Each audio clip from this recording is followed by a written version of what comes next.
Afternoon, everyone, and welcome to episode 4 of our sponsor spotlight from the IRRV Severnside and Southwest Association. Back with familiar people this week. Obviously, had a limited edition with Simon Neil last week, but Ian's back from his holidays in Spain to join us today. So, hi to Ian. And we're also joined by an absolute baller of the revenues and benefits world. And I'm going to ask him to introduce himself now, please. Well, thanks, Tom, and thank you for inviting me on today. So my name's Luke Gorham. I'm the Managing Director for Analyse Local. So my role really is to sort of oversee the direction of the business, support our teams, work closely with our local authority clients, and just generally make sure that our services are providing what the sector needs. I've been with the business for 12 years. So I've seen sort of a number of changes both internally in the business and sort of within local government generally. But a lot of my focus now is on developing the business, sort of taking it to the next level, how we can use better data and technology and things like that to support councils in the best way we can do. So that's the real focus for me now. No, that's great, Luke. So what we've generally been doing in these chats is when we start, we just ask a couple of quick fire questions just to warm you up a bit, really. But the first question we ask usually has pretty abrupt responses. But I just ask, do you prefer a tea or a coffee? And we've had all sorts of answers so far, so I'm just interested. I'm definitely team coffee. What about you? Well, it depends on the time of day. I'm not one of those that says coffee. I don't drink coffee after, I won't drink coffee after midday. I'll drink it whenever sort of I need it. But no, I've got one foot in both camps, to be honest. Mm. I'd probably go through about 8 cups of coffee first, and then pick it up with a good dozen or so cups of tea to end the day with. Fair play, mate. 20 caffeine shots there. That's pretty good, to be fair. Wired. I'm I'm absolutely wired. caffeine deficient this week because I've been in Spain and trying to get coffee with oat milk is nigh on impossible. So I've definitely had about 3 or 4 already this morning. I'm kind of pinging off the walls. Good stuff, lads. So, Luke, and another quick question, really. What would you say is the biggest myth about Analyse Local? Biggest myth is that we are probably seen as, we're only here to sort of find those large RV finder cases. I think, we do so much more beyond that. It's not just, taking that opportunity and capitalizing on that large stuff. It's everything in between. It's getting fairness and sort of accuracy in the list. But then there's the other services that we offer, which are becoming more and more sort of integral, which are, the forecasting side of things and, check, challenge, appeal and what happens there and the reliefs part of it. And even down to like the more consultancy stuff now, like, with all these changes and tweaks and, what's going on in business rates, it's, we just do offer so much more than just we're going to find you the big Amazon warehouse that no one else could find. So yeah, and also we don't fly drones. Like as exciting as it would be, we don't have like an army of drones that goes off finding stuff. It's a little bit more than that.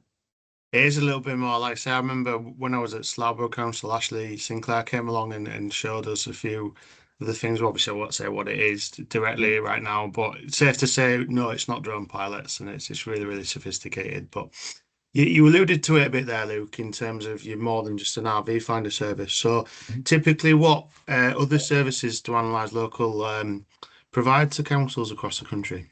Yeah, so we provide a bit of a mixture of sort of data-led services and software-supported analysis and consultancy, really, in what we do. So we've recently gone through a bit of a rebranding of our naming across the services as well. So I'd like to sort of drop that in and introduce that across your the people here. So one of the core services is AL Insight Forecast. So this is where we help local authorities understand the impact of check, challenge, appeal, and provide a sort of a calculated estimate of what the appeals provision should look like. And as I say, that's become increasingly important as sort of councils need to budget prudently and understand the risk in the rating list.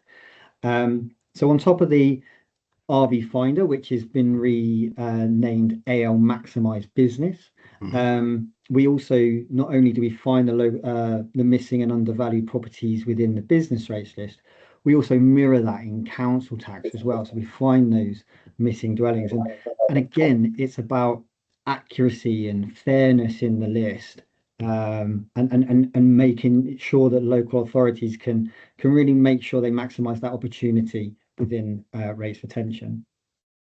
Yeah. We've got a couple of other services on sort of on the outside. AL Verify Validate is our small business rates relief audit and review service. So not only are we checking who you've already given the relief to, we're also giving the ability to your teams to go and check new applications. So as you receive an application, you can check against data so that you're comfortable in the knowledge that you've applied that relief correctly. And lastly, really, is our AL Insight Assist service. This is the consultancy-based one, and that's the service that supports more understanding around sort of policies and procedures, case law changes, legislation, and those sort of complex technical queries and questions that teams have to deal with. We're here to provide that sort of practical support, where we understand that at a time where capacity and sort of specialist knowledge it may not be available internally. No, that's great, Luke. And like I said, one of the things I've found from using Analyse Local at different councils is some of the sort of like case law libraries you've got as well in the background. I know a lot of your staff spend a lot of time updating them, but certainly a lot of the teams I've worked for have found them invaluable, keeping up to date with stuff like that. Well, absolutely. It's there to sort of bring this, this information isn't, it is available in other places, of course, but what we're aiming to do is just bring it all into a centralized place that's accessible. It's got search facilities and things like that really helps to sort of get into the understanding of it. And we summarize a lot of this, a lot of the case law, so that the teams can really get to it, under the sort of the bonnet of the hood of what that actually means. Yeah, it's just getting it into a digestible piece, isn't it? Because no one's got the time to read like 100 pages of summaries and stuff. And you can only see with all the recent, I've noticed that framing of land is starting to creep into business rates quite a bit as well. And you don't have the time to sort of keep up with all that there. But if you've got like a bite-sized sort of bullet point synopsis of it, it's really, really helpful. No, that's good stuff. So Luke, obviously you've just mentioned you do a lot more than just sort of consultancy and rating list maximization. But if you were to sort of pigeonhole it a bit, what would you say makes Analyse Local a little bit different to similar companies on the market? Yeah, I think there's a few different things that make us a bit different. So first of all, we only work currently with local authorities in England, and I think that sort of focus there matters because we're it's very specific. So business rates, council tax, revenues in general, they're very complex services. They sit in very sort of particular legislative and operational environments. So we're not trying to be sort of everything to everyone. We're trying to sort of bring this back down into something that we're very focused on our clients. We then we combine a lot of data, technology and general sort of industry knowledge as well. So it's not just about sort of running a data match here and a check against the list there. It's about bringing all of that together, and still having the resource to quality check that before it ever goes out. So what we're actually giving to our local authorities is really clear, and the decisions are a lot easier for the local authorities to make about what we give them. No, that's good. I think, sorry, just the last point I was going to say was just, we work with a large number of authorities. We work with 180 across the country. And so, we sort of have quite a strong view of what is happening, and we're not just, drilling down into one particular area. or certain authorities, we're seeing a spectrum, and we're seeing how it impacts different sized authorities, different areas around the country. So I think that's really important as well, and how we sort of differentiate ourselves. No, it's really, really good. Thanks for that. Yeah, thanks, Luke. My turn now. So you've talked about a wide range of services that you actually provide. I'm sort of looking at the challenges from a local authority point of view and your local authority customers. What would you say are the main challenges that your customers are facing at the moment they're coming to you for help with? Yeah. I think the sort of one of the biggest challenges we sort of hear consistently is around capacity. I think local authorities, revenues teams, they know what needs doing. They know there's opportunities to improve their data quality, or review different processes and check reliefs, maintain the list, find those Amazon warehouses. They know what they need to do. I think the difficulty is having enough experienced people and enough time to do it properly. You don't want to go into these things sort of half-hearted, so you want to make sure you're doing that properly. I think there's a real issue around, I think I touched on before, sort of that sort of technical knowledge. I think because business rates specifically, it's specialist areas, and experienced officers obviously carry sort of a huge amount of that knowledge. Yeah, it isn't easy to replace. So when people leave, or we see a lot, people retire, move roles, that knowledge really does disappear quickly. So and all of that is then underlined also by the fact that councils are under such huge financial pressures. So every part of the local sort of tax base really matters. And authorities, so they need that accurate, reliable, consistent way to understand and mitigate the risk. So, there's lots of complexities there, and I think that sort of highlights just some of the challenges that we're sort of seeing a lot at the moment. Yeah, no, I definitely agree with you on the resourcing issue. I mean, particularly on business rates, you're kind of limited to a very small team in most authorities, and you're reliant on some really knowledgeable people. And if they're off sick or go and leave, or, God forbid, decide to leave, you really are Ian, struggling.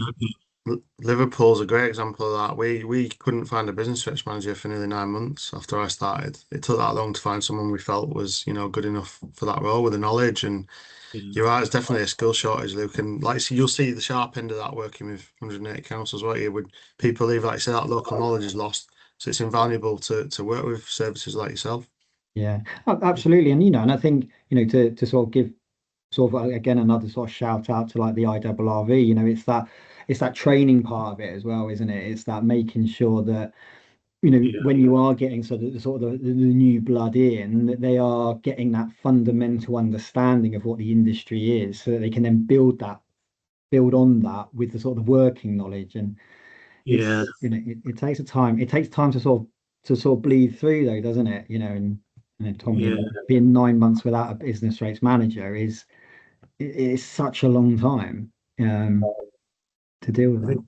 I think there's a new qualification coming out, isn't there, with the IRRV, which would be quite useful in terms of rating, which we've got an event coming up soon in September where we're trying to sort of push that side of things. So I think that would be good. You've also 12 years in the business. What would you say you've seen the sector change over the last few years? What would you see the main changes as being? Yeah, I'd probably say that the industry's become very much more financially focused. It's definitely more data led, and more stretched.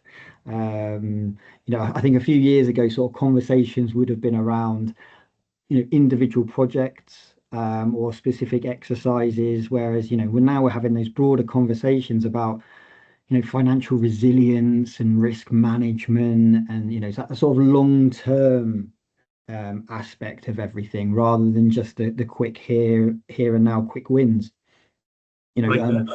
Are you seeing issues around LGR though, where people are maybe sort of focused on other things rather than this type of stuff? Yeah, absolutely. Local government reorganisation is going to take up the lion's share of everyone's time, resource, goodwill, everything in between. Where it's where it's going to be impacting on you, and I think the danger here is that some of the plates will stop spinning. There's only so many hours in the day. There's only so much resource that local authorities have, and when you throw in all of that as well, there's only so much capacity here.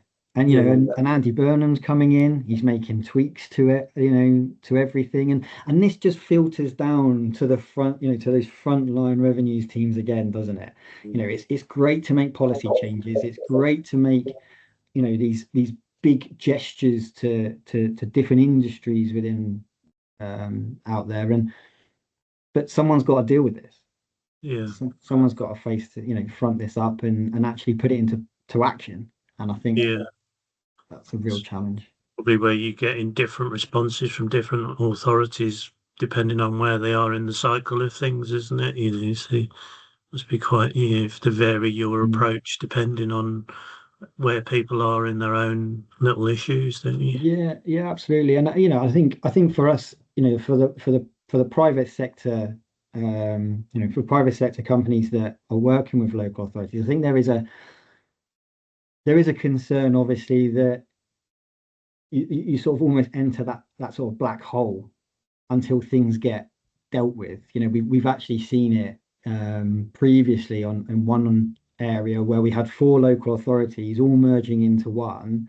They all used our services, but basically just couldn't do anything until everything had played itself out.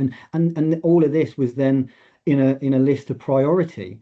So this was all quite a way down the list, and it takes time. And I think there's things that I think that generally everyone we can all learn from, to ensure that some of these services can continue through those periods. Yeah, cool. So we talked about exciting things like drones earlier. In terms of innovation and the future, what new products, services, or developments are you most excited about within your area? Yeah, so we've actually spent a lot of time internally. So we've done a lot of work around user experience, user interaction into our services, to ensure that our clients are essentially getting their hands on the data when they need it, and it's exactly as they need. So we've spent a good amount of time doing that, and we're hoping that over the coming weeks we'll be able to really show and demonstrate that additional benefit to our clients. But we spent, again, we're spending a lot of time on how we can get raw data into a usable way, into usable function, so that our clients don't have to do that. I think that's the key point for companies like ourselves is, the data's there, the data's available to everyone, but let's make sure that when we are packaging this up, it's in a way that the local authority can make immediate use out of and move the needle. It's pointless us doing loads of work, local authority paying for it, and then having to do loads of work themselves. So that's obviously a big development on our side, and then AI. Was my next question. So yeah, cool. The AI bit, AI automation, the combination of that is so important. We appreciate that probably local authorities can't just go and do a lot of this, they're probably restricted in themselves to go and do a lot of this. So let people like ourselves undertake that. You tell us what you want and we'll go away, we'll build that through. But we've got to be careful with AI. it's got to be for a specific function. It's got to be for a relevant thing. You can't just go and say, let's just put AI on everything. Let's just Oh, go it and kills me, automate Luke, when everything. You know, people do that. Like it's a facilitator, isn't it? At the end of the day, you can't. absolutely. It's not just an automatic solution. Yeah. Well, we were hearing last week about how it was being used, for example, at a print company when posters have been returned and people scribble things on the letters saying like Yeah. this person's moved or whatever. You know, in the past, people would have staff manually opening that, changing it, whereas now it just gets scanned and it gets done straight away. That's a great example of how it can be used to benefit, isn't it? But I've worked for a few councils now, as I say, and you hear people just say, I want automation, I want AI, and unless you know what you're trying to do, it's pointless. Yeah. Absolutely. You know, I think the Still a while off, exciting, isn't it? yeah, I think the exciting part with it is that it's not just technology for technology's sake.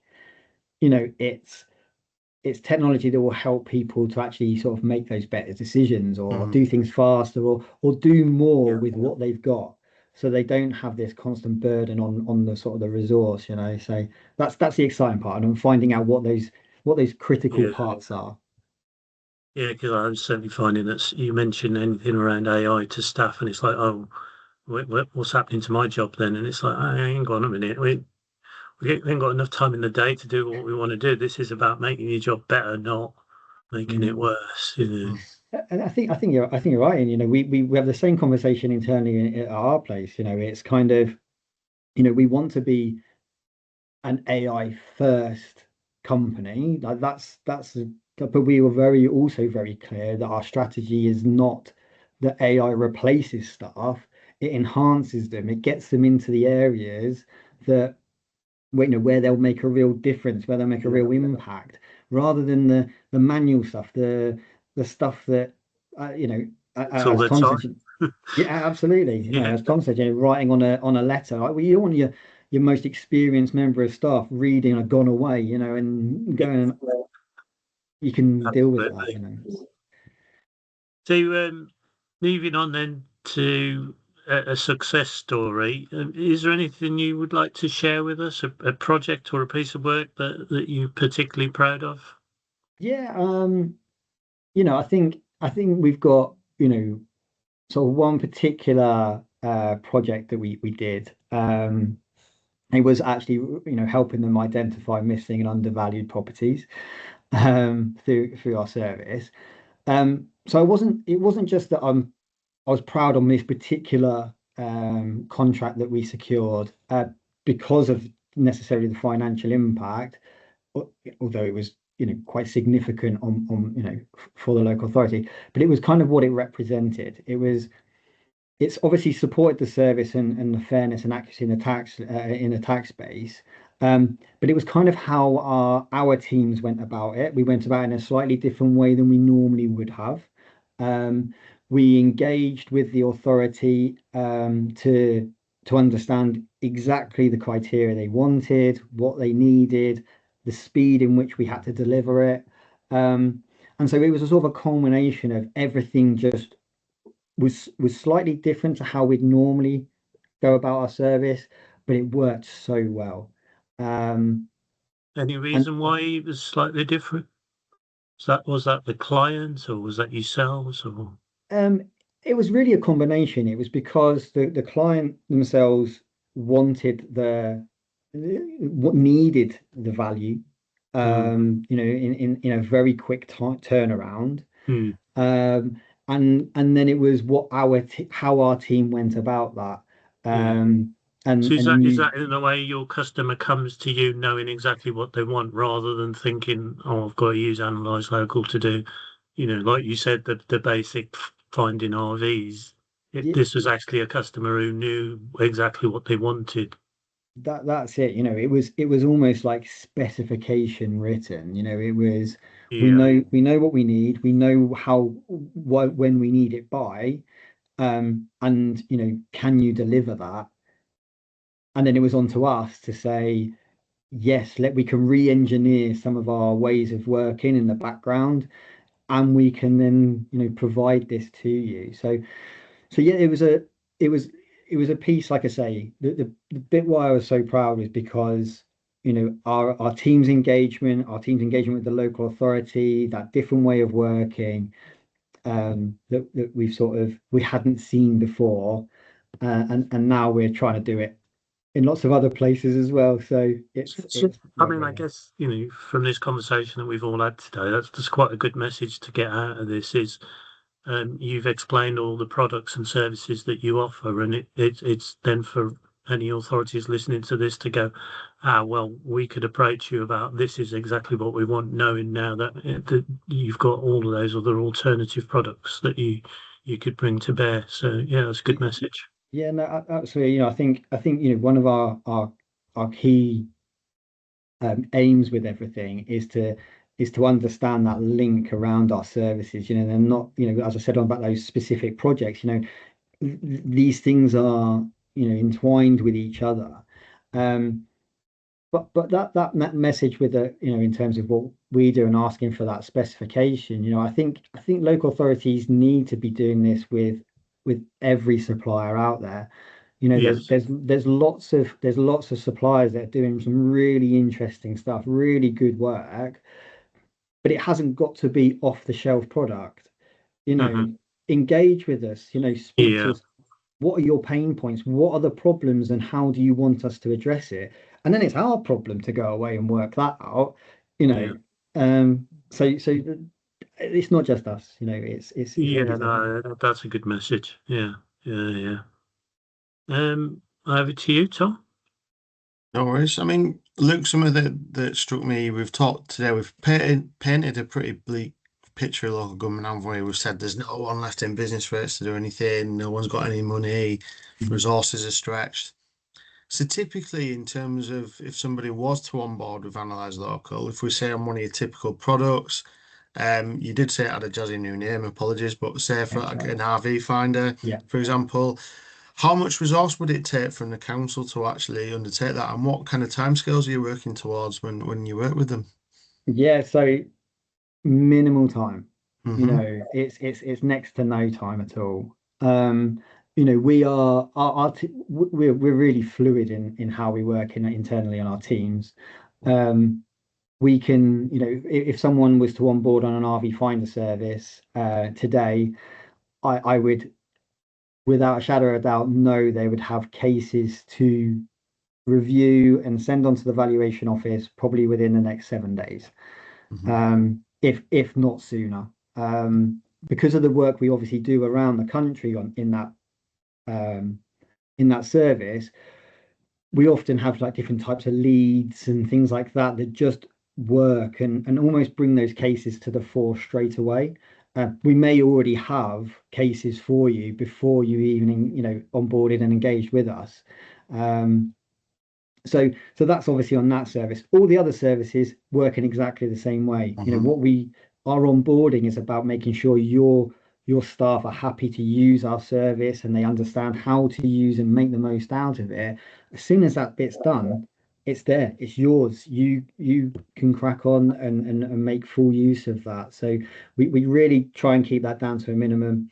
Try and keep the requirements down. So like we don't like to go through council's IT teams because there's so many hoops and God knows what to go through. So it's minimal on that side. And as a practitioner, honestly, when you hear cloud-based products, you just look to the heavens and go, yes, because you do know that you don't have to speak to your IT team. Exactly. Absolutely. So yeah, it's things like that really can streamline it, so you can get the benefit straight away. No, that's great. That's good news. Obviously, yeah, anything that you can onboard fairly quickly is advantageous at the moment. But I guess in terms of opportunities then, Luke, in your opinion, is there any common things that local authorities miss when reviewing the council tax and business rates data? Well, I couldn't give away our secrets. Well, I tried my best, Ian. I know. I appreciate, and this is going out to YouTube as well. And I know those people out there. I'm sure there's some other people He's who a would very like to know shrewd exactly how we operator, do Luke. it. He's very shrewd. No, there are obviously things that are probably more common than others.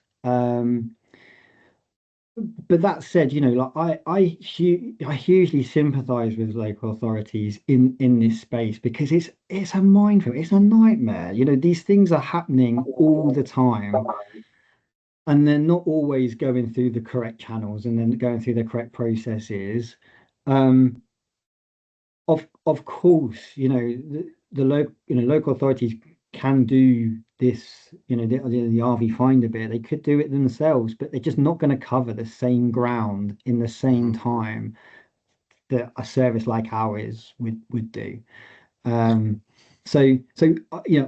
completely understand that someone would say, no, do you know what? We know our list. We know it better than you do. Of course you do. It's your local list. Like, no one's disputing that. But to get the I most would out of dispute it, that in a few cases, Luke, to be honest.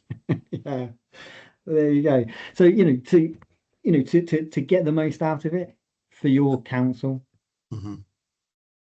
people like ourselves will do that so much quicker. So that's Absolutely. It's the old subject matter expert argument, isn't it? Yeah, councils are good at administration, but you're a different level when it comes to, finding assessments. And yeah. I've seen that firsthand. I mean, and couldn't believe when Ashley came to Slough and gave us a presentation, the amount of RV that was missing at Slough was astronomical, So it just goes to show you, if you're one of the 180 councils working with Analyse Local, well done. If you're not, speak to them, because you'll find a lot of money. So, and we can just cut that bit, can't we? Yeah, We we could put it can. on our We can. website. We could. And one of the other bits we'll probably cut as well, Luke, is the next question. And Ian and I are going to have a great word bubble at the end of this series, I think. But we're asking people, if you could describe the future of local government in one word, what word would you use and why? I would use probably the word, not to be all doom and gloom, but I would use challenging. I think Yeah, is no, is that's a is fair the one. word for Yeah. me. Yeah, it's a I'd, new one, I think. I'd say in a kind of a bit of a constructive way, I suppose, in that, challenging doesn't have to be so much negative. Mhm. It just means that the industry is going to keep changing. It's going to keep adapting. I think the industry is a real collaborator, like local authorities and suppliers. I think you see this all the time in the the different associations or the different conferences and seminars and forums. You get that. Within the last few weeks, we've seen the usual tweaking, tinkering that's going to go on. I don't see that changing, and I think the challenge is how do we all make sure that we deliver these services to the same quality that they are being delivered. There's not a lot of authorities that have these high collection, such high collection rates. There's not many authorities that drop out of those high collection rates. And that's testament to those guys. It's testament that they can be resilient and adapt. But I just think the future is a real challenge. Oh, definitely agree completely. So Luke, if someone wanted to find out more about Analyse Local, how would they get in touch with your team? Yeah, so we've got the usual mediums of LinkedIn and our website, and emails and telephones. But I think the one big thing for us really, that we've made that sort of that decision is to get more out there. I think it's key. These events like this event today, and different associations, the different seminars, the different groups. We want to be part of this, and we really appreciated to be invited, and to sort of showcase what we can do. We've got a good client. We've got a great client management team. You mentioned Ashley. He's fantastic. He's got a good team below him that are spread around the country. We're all here to really listen and try and understand those pain points that someone might have, and to see if our services can help. And if they can't, we all just walk away very amicably, and it's all fine. Absolutely. So what kind of events will we see Analyse Local at in the next few months? So we're going to be attending all the IRRV Association forums. Mhm. I was recently at the IRRV Wessex Day, which was fantastic. That was a really good day, really interesting talks there.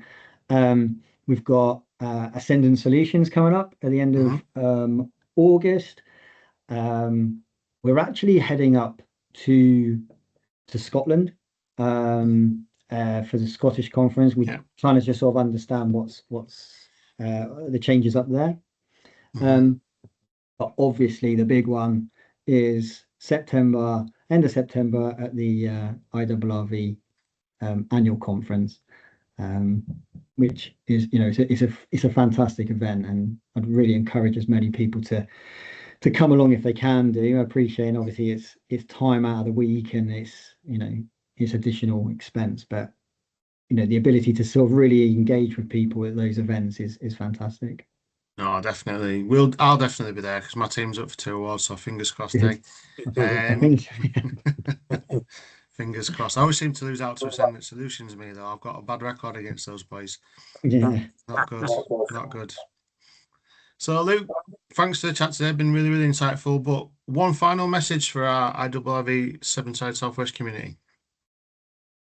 Final message. I think it would be, you know, I think my message is to, you know, to stress that the work that, you know, revenues teams do, you know, is absolutely vital. You know, I don't think it's fully appreciated outside of our profession or outside our industry, but of course it's, you know, it's at the heart of the funding of councils, you know, the service delivery, the financial resilience that we've spoken about. And you know, and I think, you know, the sort of the quality of the teams, you know, shouldn't be underestimated. But I think, you know, the sector faces some real challenges, as we've discussed earlier on, and around sort of capacity, complexities, and pressures like that. And so it's kind of like, you know, we need to collaborate. We need to discuss these pain points more. We need to understand that, you know, like we talked about before, it's not just off the shelf products, and this isn't just Analyse Local. This is all of those suppliers out there. This has to work for you. You're in the driving seat on this one, so you need to be the ones that are saying, this doesn't work for me, this is how I want it to work. And as again we touched on, you know, it's let us worry about that. I think there's you know, a lot of talk around technology, you know, and the AI and the automation part. They're important, but let's do it for the right things. Let's understand what we're trying to deal with. Let's understand what we're trying to save and save time with and resource with, and get it right. Perfect. Awesome. Big thanks to Analyse Local for your support with the Severnside and Southwest branch. We really do appreciate it, and we look forward to seeing you at any of our events. That'd be great. Yeah, absolutely. No, we look forward to it, and we do appreciate, obviously, again, the time to come on here and to be part of your association. So yeah, really do. Thank you. Thanks, Luke. Really interesting. Thanks very much for your time today, both. See you all soon. Thanks, guys. Cheers, guys. Bye.